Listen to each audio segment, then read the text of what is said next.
Albany knows just how to make your insecurities tick, to satiate that desire of being the most important person in the room. They know you want the presidential look, without having to know anything about politics. No one else understands your primal urge to own the road, instead of simply occupying it. They're also the only ones that can bring you the comfort of a reclining armchair with the presence of an OG straight out of Boywond. You want the Cavalcade. No, you need the Cavalcade. The Cavalcade has been the face of American prosperity and egotism for over 2 decades, an essential part of Albany's Success in Excess 2-step program. This living room on wheels was the one thing that hip-hop artists, trophy wives, gun dealers, drug dealers, gangsters, and senior citizens all had in common. But that wasn't always the case. Ever since the Prohibition, Albany had been the first and last word in luxury, but by the decade of pop music and culturally accepted mullets, the king of automotive luxury was on its deathbed.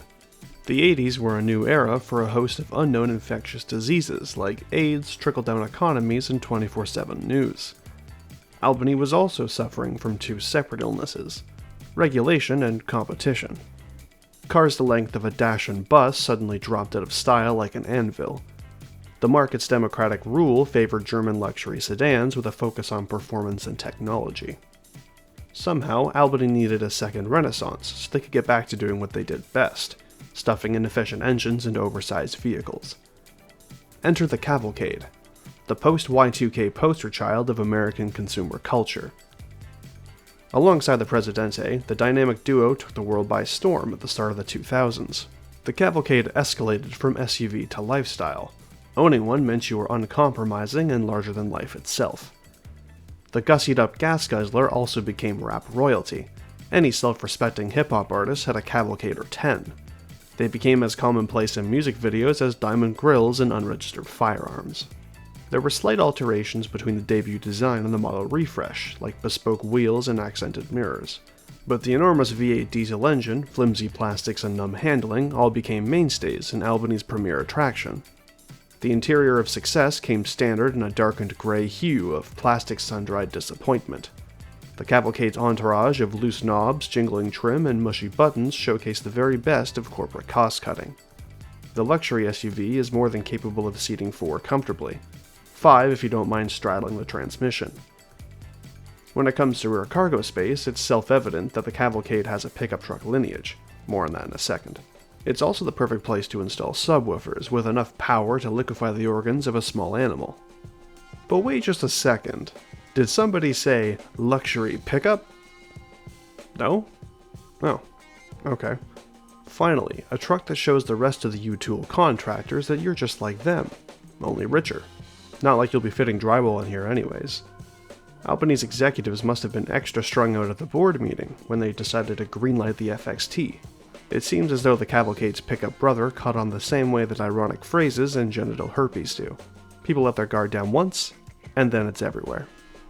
It wasn't long before Albany began trimming fat and sharpening edges for the Cavalcade's late 2000s facelift.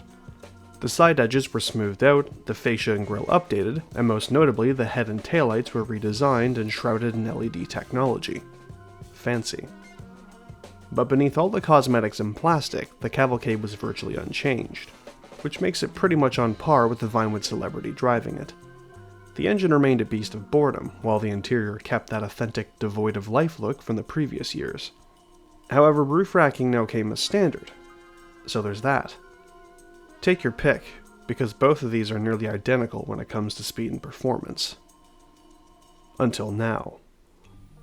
After years of waiting, Albany redefined the face of power. Meet the Cavalcade XL. It's the reason your yearly bonus was replaced with a corporate pizza party. It's big, it's bold, and it has a touch of evil to it.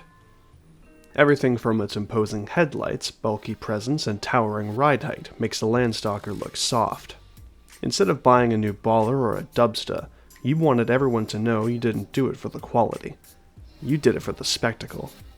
This is you money, and nobody's going to want to come close to you.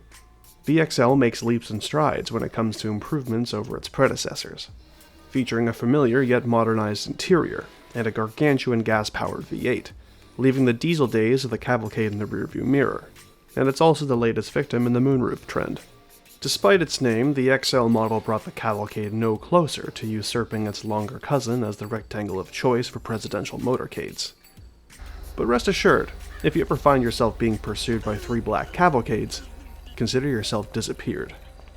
Coincidentally, the Cavalcade could also come in a variety of two-tone colors. Albany knew what they were doing, keeping the spirit of American drive-bys alive and well. Evading the police was much easier too, thanks to its new petroleum power plant, and if you are really serious about speed, Albany's sports series squeezes every last drop out of its engines in the name of power, thus granting their immovable object with a gift of unstoppable force. To nobody's surprise, maneuvering the Cavalcade at speed is a seismic event just waiting to happen, thanks to how top-heavy it is. But at the end of the day, the Cavalcade means different things to different people. For some, it's the Granger's gaudy cousin, and for others, it's the mark of excellence. Only one thing is for certain when you're behind the wheel of a Cavalcade. In hatred or desire, nobody's taking their eyes off you.